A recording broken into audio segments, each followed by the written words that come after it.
2018 में प्रचंड बहुमत के साथ सत्ता में वापसी करने कांग्रेस एक बार फिर से चुनावी मोड में आ चुकी है। सत्ता और संगठन ने मोर्चा संभाल लिया है। लक्ष्य एक ही है, 2023 में भी 2018 का प्रदर्शन दोहराना। लेकिन कांग्रेस विधायकों के प्रदर्शन ने पार्टी की मुश्किलों को बढ़ा दिया है। ऐसे विधायकों को मुख्यमंत्री भूपेश बघेल ने भी समय रहते सचेत होने की नसीहत दी। गुजरात में जो फॉर्मूला बीजेपी ने अपनाया, उसे देखते हुए बीजेपी के नेता भी अब चिंतित हैं। यानी सत्ता पक्ष हो या फिर विपक्ष, दोनों ही खेमों में कई मौजूदा विधायकों के टिकट कटना तय नजर आ रहा है।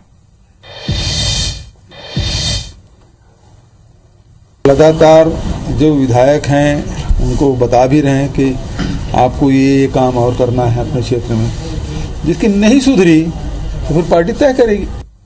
विधानसभा चुनाव से पहले मुख्यमंत्री भूपेश बघेल का ये बयान कांग्रेस के उन विधायकों को जरूर सुनना चाहिए जो टिकट पाने की आस तो लगाए बैठे हैं, लेकिन अपने विधानसभा क्षेत्र में निष्क्रिय हैं। प्रदेश में अक्टूबर नवंबर में चुनाव हो सकते हैं, यानी जिन विधायकों की परफॉर्मेंस खराब बताई जा रही है, उनके पास अपनी स्थिति सुधारने के लिए करीब 8 से 9 महीने का ही समय बचा है। शायद यही वजह है कि मुख्यमंत्री को बार बार उन्हें नसीहत देनी पड़ रही है। लगातार जो विधायक हैं उनको बता भी रहे हैं कि आपको ये काम और करना है अपने क्षेत्र में, तो स्थिति सुधरेगी तो टिकट किसी क्यों काटेंगे, जिसकी नहीं सुधरी तो फिर पार्टी तय करेगी। वैसे ये पहला मौका नहीं है जब सीएम ने खराब परफॉर्मेंस वाले विधायकों को समय रहते सचेत होने की नसीहत दी है। जाहिर तौर पर 2018 में 15 साल बाद 68 सीटें जीतकर छत्तीसगढ़ की सत्ता में वापसी करने वाली कांग्रेस के सामने 23 में भी ऐसी परफॉर्मेंस बरकरार रखने की चुनौती है। लेकिन आंतरिक सर्वे में कई कांग्रेस विधायकों का रिपोर्ट कार्ड खराब होने से पार्टी की मुश्किलें बढ़ गई है। सीएम भूपेश बघेल ने ऐसे विधायकों को समय रहते सचेत होने की नसीहत दी है, तो दूसरी तरफ बीजेपी फिर से अपनी खोई जमीन पाने की उम्मीद लगाए बैठी है। छत्तीसगढ़ में 4 साल से ऊपर हो गए, सरकार ने कुछ किया ही नहीं है। अब हमारे जो माननीय विधायक उनको बोला जा रहा है कि आप परफॉर्मेंस सुधारो, ने टिकट कट सकती है, कि चाहे टिकट काटें चाहे कुछ भी करें। छत्तीसगढ़ में सरकार की जो असफलता उसके कारण यहाँ इनका सरकार आने वाले समय में जाना तय है। अब सरकार की कमजोरी को किस पर ठीकरा फोड़ा जाए, तो विधायकों पर फोड़ा जाए। कि विधायकों को परफॉर्मेंस कमजोर होगा तो पार्टी उस पर निर्णय करेगी। जब सरकार के 71 विधायक हैं और विधायकों में संतुलन नहीं होगा तो निश्चित तौर पर इस तरह की दिक्कतें आएंगी। और ये तो हम पहले दिन से कह रहे हैं कि बगैर संतुलन की सरकार, वन मैन शो की ये जो सरकार है, इसका पतन निश्चित है। बीजेपी नेता चाहे कुछ भी बयान दे, लेकिन ये भी सच है कि मौजूदा दौर में विधानसभा चुनाव में टिकट बांटने के गुजरात मॉडल ने छत्तीसगढ़ के कद्दावर नेताओं की नींदें उड़ा दी हैं। किसे टिकट मिलेगा और किसका पत्ता साफ होगा, ज्यादातर नेता इसी गणित में लगे हैं। Bureau report, IBC 24। बढ़ते आगे बड़ी खबर रायपुर से, जहां बीजेपी नेता बृजमोहन अग्रवाल ने एक बयान दिया है। कांग्रेस ने माना विधायकों के परफॉर्मेंस खराब है, 4 सालों तक काम का बखान करते रहे, खराब परफॉर्मेंस वाले विधायकों के टिकट कटेंगे। हमारे आरोप पर कांग्रेस की मुहर लगी है, बृजमोहन अग्रवाल का यह कहना है।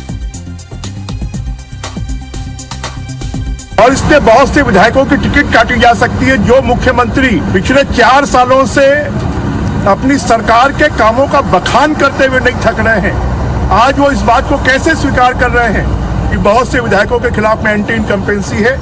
मुख्यमंत्री जी का यह बयान इस बात को साबित करता है कि 4 साल में सिर्फ जनता का शोषण हुआ है। लगातार जो विधायक हैं उनको बता भी रहे हैं कि आपको ये काम और करना है अपने क्षेत्र में, जिसकी नहीं सुधरी तो फिर पार्टी तय करेगी। विधानसभा चुनाव से पहले मुख्यमंत्री भूपेश बघेल का ये बयान कांग्रेस के उन विधायकों को जरूर सुनना चाहिए जो टिकट पाने की आस तो लगाए बैठे हैं, लेकिन अपने विधानसभा क्षेत्र में निष्क्रिय हैं। प्रदेश में अक्टूबर नवंबर में चुनाव हो सकते हैं, यानी जिन विधायकों की परफॉर्मेंस खराब बताई जा रही है, उनके पास अपनी स्थिति सुधारने के लिए करीब 8 से 9 महीने का ही समय बचा है। शायद यही वजह है कि मुख्यमंत्री को बार बार उन्हें नसीहत देनी पड़ रही है। लगातार जो विधायक हैं उनको बता भी रहे हैं कि आपको ये काम और करना है अपने क्षेत्र में, तो स्थिति सुधरेगी तो टिकट किसी क्यों काटेंगे, जिसकी नहीं सुधरी तो फिर पार्टी तय करेगी। वैसे ये पहला मौका नहीं है जब सीएम ने खराब परफॉर्मेंस वाले विधायकों को समय रहते सचेत होने की नसीहत दी है। जाहिर तौर पर 2018 में 15 साल बाद 68 सीटें जीतकर छत्तीसगढ़ की सत्ता में वापसी करने वाली कांग्रेस के सामने 23 में भी ऐसी परफॉर्मेंस बरकरार रखने की चुनौती है।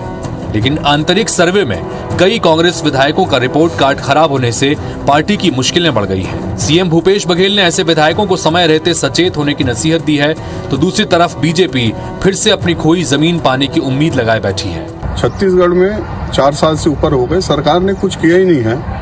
अब हमारे जो माननीय विधायक उनको बोला जा रहा है कि आप परफॉर्मेंस सुधारो, ने टिकट कट सकती है, कि चाहे टिकट काटें चाहे कुछ भी करें, छत्तीसगढ़ में सरकार की जो असफलता उसके कारण यहाँ इनका सरकार आने वाले समय में जाना तय है। अब सरकार की कमजोरी को किस पर ठीकरा फोड़ा जाए, तो विधायकों पर फोड़ा जाए कि विधायकों को परफॉर्मेंस कमजोर होगा तो पार्टी उस पर निर्णय करेगी।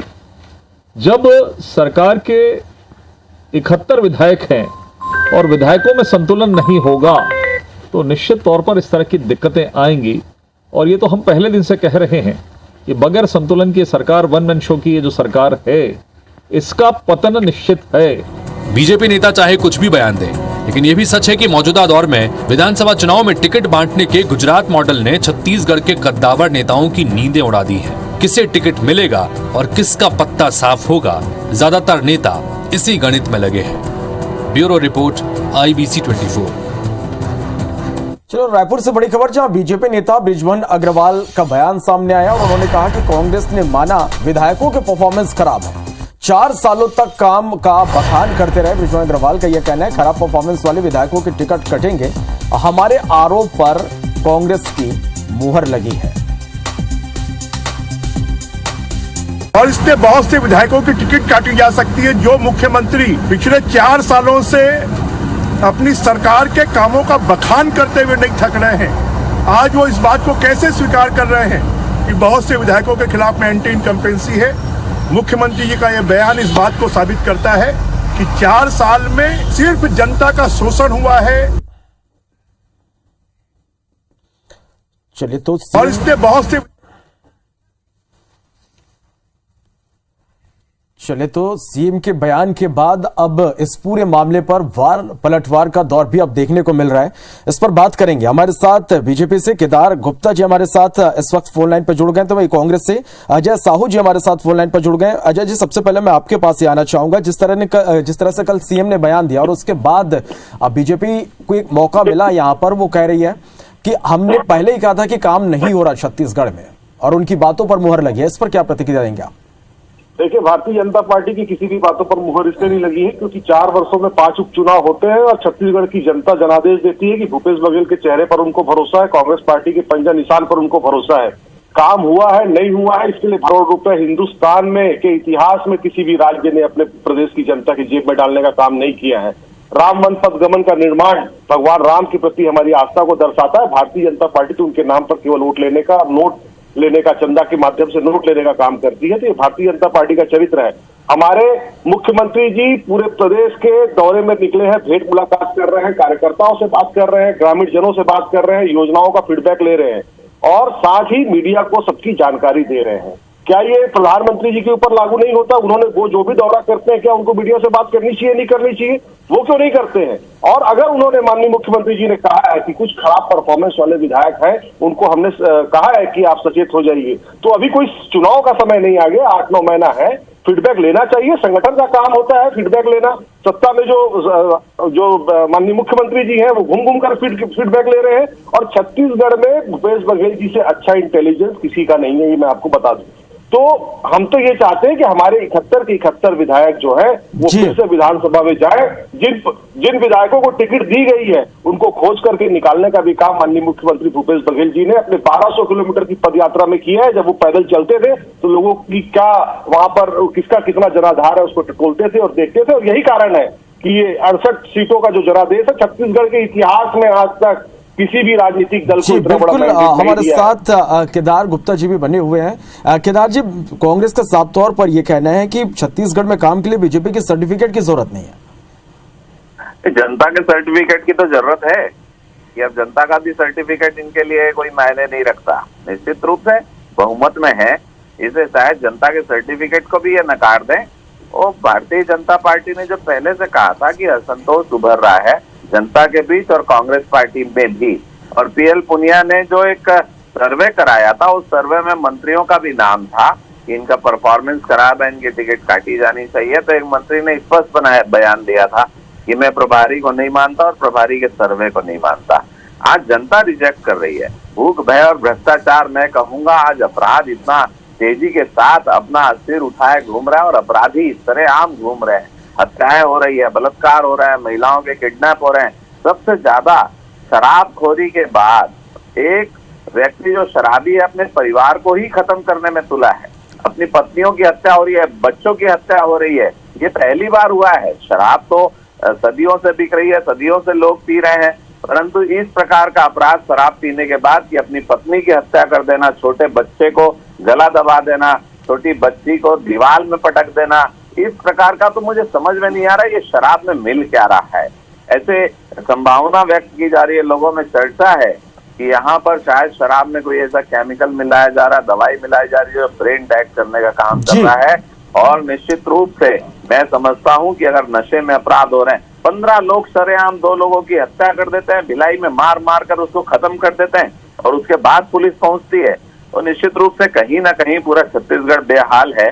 और मैं समझता हूँ कि इनको आवश्यकता है कि लॉ एंड ऑर्डर को सुधारे, भ्रष्टाचार पर लगाम लगाएं और जनता जो मांग कर रही है, अब निश्चित रूप से कांग्रेस पार्टी का जनाधार खत्म हो गया है, विश्वास खत्म हो गया है, भय का वातावरण है पूरे प्रदेश में।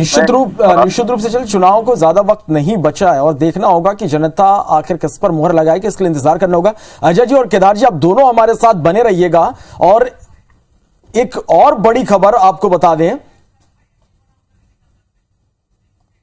कि बस्तर में धर्मांतरण विवाद के चलते भड़की हिंसा को देखते हुए राज्य सरकार ने इसे कठोरता से निपटने की घोषणा कर दी है। अब सांप्रदायिक सौहार्द बिगाड़ने वालों के खिलाफ राष्ट्रीय सुरक्षा कानून के तहत कार्रवाई की जाएगी। राज्य सरकार ने प्रदेश के सभी जिला कलेक्टर को ऐसे मामलों में रासुका के तहत कार्रवाई करने का अधिकार दे दिया है। नोटिफिकेशन में कहा गया कि कई तत्व राज्य में सांप्रदायिक सौहार्द को खतरे में डालने और कानून व्यवस्था और राज्य की सुरक्षा को खतरे में डालने के लिए सक्रिय हैं।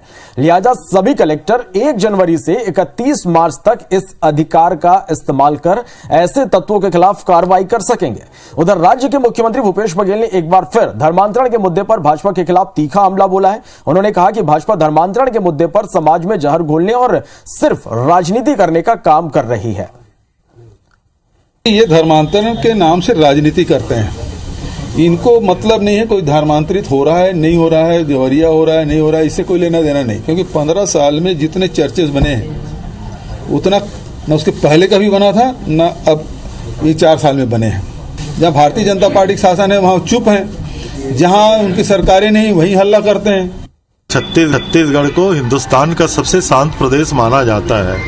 आज बस्तर में जो हो रहा है, यहाँ की फिजा को जो बिगाड़ने की कोशिश हो रही है, लगातार हम लोग महसूस कर रहे हैं। और इस तरीके से अगर होगा तो सरकार सख्त कार्रवाई करेगी।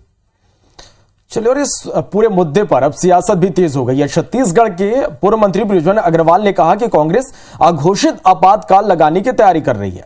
इससे साफ है कि सरकार बीजेपी से डरी हुई है, इमरजेंसी थोपने का काम कर रही है। बृजमोहन अग्रवाल के बयान पर पीसीसी चीफ मोहन मरकाम ने पलटवार करते हुए कहा कि मोदी सरकार ने पूरे देश में इमरजेंसी जैसी स्थिति ला दी है। बीजेपी नेताओं को इमरजेंसी पर केंद्र से सवाल करने चाहिए। 1975 की याद दिलाता है जब इस देश में इंदिरा गांधी जी ने इमरजेंसी लगाई थी। अब छत्तीसगढ़ में भूपेश बघेल जी इमरजेंसी थोपने का काम कर रहे हैं और ये बहुत दुर्भाग्यजनक है। छत्तीसगढ़ की जनता इसको किसी भी प्रकार से स्वीकार नहीं करेगी। इमरजेंसी जैसी स्थितियां ला दी है। उनके हमारे दो के जो नेता हैं वो उनके विरुद्ध अगर कोई कहता है तो उनके ऊपर कार्रवाई शुरू होती है। तो भारतीय जनता पार्टी के नेताओं को केंद्र से कहना चाहिए कि उन्होंने जो इमरजेंसी स्थिति जो केंद्र सरकार ने लगा दी है। चलिए, और इस पर हम बात करेंगे। हमारे साथ केदार गुप्ता जी और अजय साहू जी बने हुए हैं। सबसे पहले केदार जी, मैं आपके पास आना चाहूंगा। जिस तरह से आपने भी देखा होगा कि प्रदेश में अभी धर्मांतरण के मामले को लेकर कई यहां पर मामले सामने आए, प्रदेश का माहौल खराब करने की कोशिश की गई और कड़ी कार्रवाई की बात लगातार कही जा रही थी। अब सरकार ने एक बड़ा फैसला यहां पर लिया, रासुका की कार्रवाई की जाएगी। तो बीजेपी इसे एक अलग रूप में क्यों देख रही है? नहीं, देखिए, मैं इसमें आपको दो नंबर में जवाब दूंगा। दो प्रकार की बात है। एक पहली बात यह है कि सुकमा के जो एसपी थे 12 जुलाई 2021 आज से लगभग 1.5 वर्ष पूर्व एक पत्र लिखा था कि जो धर्मांतरित आदिवासी हैं, जो ईसाई धर्म में चले गए हैं, वो सुनियोजित रूप से एक संगठन चला रहे हैं और प्रलोभन देकर बलात् वहां पर धर्मांतरण का कार्य कर रहे हैं। इससे बड़ी गंभीर स्थिति पैदा हो सकती है और आगे भविष्य में अशांति उत्पन्न हो, इस बात का खतरा है। और इसे नीचे तक वो पत्र को भेजा था। वो पत्र मैंने सोशल मीडिया में वायरल भी किया है कुछ दिन पहले। दूसरी बात, जब सरकार नक्सलवादियों से 4 स्तर पर बात करने के लिए तैयार होती है और बात करेंगे और नक्सलवाद को खत्म करेंगे, तो क्या ये नक्सलवाद से भी खतरनाक लोग हैं जो आदिवासी भाई हैं और अपने धर्म और समाज और संस्कृति की रक्षा करने के लिए लड़ाई लड़ रहे हैं? क्या इनसे चर्चा के माध्यम से बात को सुलझाया नहीं जा सकता? नक्सलवाद से चर्चा करने के लिए तैयार है और वहाँ के मूल आदिवासी की संस्कृति और परंपरा को अगर उजाड़ा जा रहा है, वो आवाज उठा रहे हैं, तो उसके लिए रासुका लगाना चाहते हैं। तो निश्चित रूप से मेरा मानना है कि लोकतंत्र में दमन चक्र चलाकर अमन की अपेक्षा करना बिल्कुल गलत है। और मैं कहूंगा भारतीय जनता पार्टी ये मांग करती है कि आदिवासी भाइयों की संस्कृति और परंपरा की रक्षा की जाए, ना कि दमन चक्र चलाया जाए। बातचीत करें, बातचीत करके समाधान का हल निकालें। दबाव किस लिए? भोले भाले आदिवासी हैं, आप दबाव बनाकर कानून का डर दिखाना उन्हें चाहते हैं। आदिवासी वर्ग मुझे नहीं लगता कि अपनी संस्कृति और परंपरा को किसी के दबाव में छोड़ देगा। वो अपने हक की लड़ाई लड़ेगा और लड़ना भी चाहिए। चलिए, अजय साहू जी भी हमारे साथ बने हुए। अजय जी, साफ तौर पर बीजेपी की कहना है कि अघोषित आपातकाल लगाने की तैयारी है अब कांग्रेस की ओर से। देखिए, देश में तो अघोषित आपातकाल जो है वो भारतीय जनता पार्टी ने लगा रखा है। उनके खिलाफ कोई बोलता है तो ये अपने 3 जमाई जो है ईडी, आईटी और टीआरआई उसको भेजते हैं और पूरा देश देख रहा है। जहां पर इनकी सरकारें नहीं है वहां इनके 3 जमाई जाते हैं और वहां पर घर किराया लेकर के इस टाइप की चीजों को करते हैं। तो उनके खिलाफ मुंह खोलना इस देश में बंद हो गया है। और नारायणपुर की घटना को लेकर के जो इस तरीके की बातें कर रहे हैं, छत्तीसगढ़ की जो शांत फिजा में जहर घोलने का काम जो लोग कर रहे हैं, ऐसे हमारे पास खुफिया रिपोर्ट है कि बहुत सारे जिलों में इस तरीके की चीजें हो रही हैं। और देखने को मिलता है कि जहां पर भारतीय जनता पार्टी की सरकार नहीं होती है, भारतीय जनता पार्टी सीधे तरीके से लड़ाई नहीं लड़ पाती है, तो वो धर्म के आड़ में इस तरीके की चीजों को अंजाम देती है। कवर्धा में हमने देखा कि भारतीय जनता पार्टी से जुड़े लोगों की संलिप्तता किस तरीके से सामने आई है। अगर इस प्रदेश के शांत वातावरण को खराब करने की कोशिश कोई भी करेगा तो उसके खिलाफ सख्त से सख्त कदम उठाए जाने चाहिए। मैं समझता हूं इसके पक्ष में सारे छत्तीसगढ़ के लोग होंगे, लेकिन भारतीय जनता पार्टी के ही पेट में दर्द क्यों हो रहा है, ये जांच का विषय है, लोगों को खुद समझना चाहिए। दूसरी बात, नारायणपुर के आदिवासियों को लेकर के जिस तरीके से बात कह रहे थे, तो आदिवासी समुदाय कभी भी मारपीट के का पक्षधर नहीं होता। आदिवासी समुदाय तो सीधा साधा और भोला भाला होता है। उनके कंधे पर बंदूक रख करके कौन चलाना चाह रहा है, इसकी भी जांच होनी चाहिए। और ये जो जांच हम करने जा रहे हैं, ये इसी की तिलमिलाहट है कि भारतीय जनता पार्टी को आपातकाल याद आ रहा है। भारतीय जनता पार्टी को केंद्र सरकार के जो हमारे दो की जो नीति चल रही है, उनके खिलाफ जो भी बोलेगा और उनके खिलाफ जो भी सर उठाएगा उसका सर हम कुचल देंगे, ये आपातकाल होता है। प्रधानमंत्री जी मीडिया से बात नहीं करते हैं, ये आपातकाल होता है। मुख्यमंत्री जी ने कल भी मीडिया से बात की थी, आज भी दिन में 2-3 बार मीडिया से बात करते हैं और तीखे तीखे प्रश्नों के सहजता के साथ जवाब देते हैं। तो इनको तो सवाल करना चाहिए प्रधानमंत्री जी से कि आप प्रत्यारोप का दौर लगातार यहाँ पर अब जारी। आप दोनों का बहुत शुक्रिया हमारे साथ जुड़ने के लिए, इस तमाम बातचीत के लिए। बस्तर में धर्मांतरण विवाद के चलते भड़की हिंसा को देखते हुए राज्य सरकार ने इसे कठोरता से निपटने की घोषणा कर दी। अब सांप्रदायिक सौहार्द बिगाड़ने वालों के खिलाफ राष्ट्रीय सुरक्षा कानून के तहत कार्रवाई की जाएगी। राज्य सरकार ने प्रदेश के सभी जिला कलेक्टर को ऐसे मामलों में रासुका के तहत कार्रवाई करने के अधिकार दिए हैं। नोटिफिकेशन में कहा गया कि कई तत्व राज्य में सांप्रदायिक सौहार्द को खतरे में डालने और कानून व्यवस्था और राज्य की सुरक्षा को खतरे में डालने के लिए सक्रिय है। लिहाजा सभी कलेक्टर 1 जनवरी से 31 मार्च तक इस अधिकार का इस्तेमाल करें, ऐसे तत्वों के खिलाफ कार्रवाई कर सकेंगे। उधर राज्य के मुख्यमंत्री भूपेश बघेल ने एक बार फिर धर्मांतरण के मुद्दे पर भाजपा के खिलाफ तीखा हमला बोला। उन्होंने कहा कि भाजपा धर्मांतरण के मुद्दे पर समाज में जहर खोलने और सिर्फ राजनीतिक करने का काम कर रही है। ये धर्मांतरण के नाम से राजनीति करते हैं। इनको मतलब नहीं है कोई धर्मांतरित हो रहा है नहीं हो रहा है, देवरिया हो रहा है नहीं हो रहा है, इससे कोई लेना देना नहीं। क्योंकि 15 साल में जितने चर्चेस बने हैं उतना न उसके पहले कभी बना था न अब ये 4 साल में बने हैं। जहाँ भारतीय जनता पार्टी का शासन है वहाँ चुप है, जहाँ उनकी सरकारें नहीं वहीं हल्ला करते हैं। छत्तीसगढ़ को हिंदुस्तान का सबसे शांत प्रदेश माना जाता है। आज बस्तर में जो हो रहा है, यहाँ के फिजने की कोशिश हो रही है, लगातार हम लोग महसूस कर रहे हैं। और इस तरीके से अगर होगा तो सरकार सख्त कार्रवाई करेगी। चलिए इस खबर पर ज्यादा जानकारी के साथ हमारे सहयोगी स्टार जैन हमारे साथ इस वक्त लाइव जुड़े हैं। स्टार, प्रदेश का माहौल खराब करने वालों के खिलाफ अब रासुका की कार्रवाई की जाएगी, एक बड़ा फैसला है ये।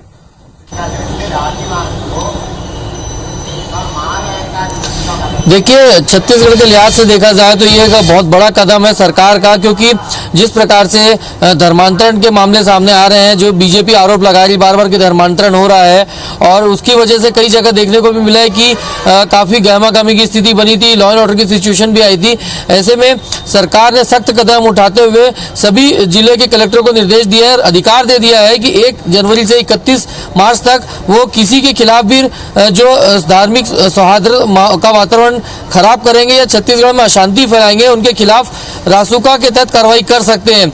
आपको बता दें कि लगातार यदि राजनीतिक रूप से देखा जाए तो बीजेपी कांग्रेस पर हमलावर हो रही है कि कांग्रेस के राज में धर्मांतरण हो रहा है, जबकि कांग्रेस का यह कहना है कि बीजेपी के राज में ज्यादा धर्मांतरण हुआ था और अभी ऐसी स्थिति नहीं है। लेकिन फिलहाल चूंकि असामाजिक तत्व इस मामले में सक्रिय हो जाते हैं और यदि उससे शांति बिगड़ती है तो उनसे निपटने के लिए सरकार ने कदम उठाया है और सभी जिले कलेक्टरों को निर्देश दे दिया गया, अधिकार भी दे दिया गया है कि यदि आवश्यकता पड़ती है तो रासुका के तहत वो कार्रवाई कर सकते हैं।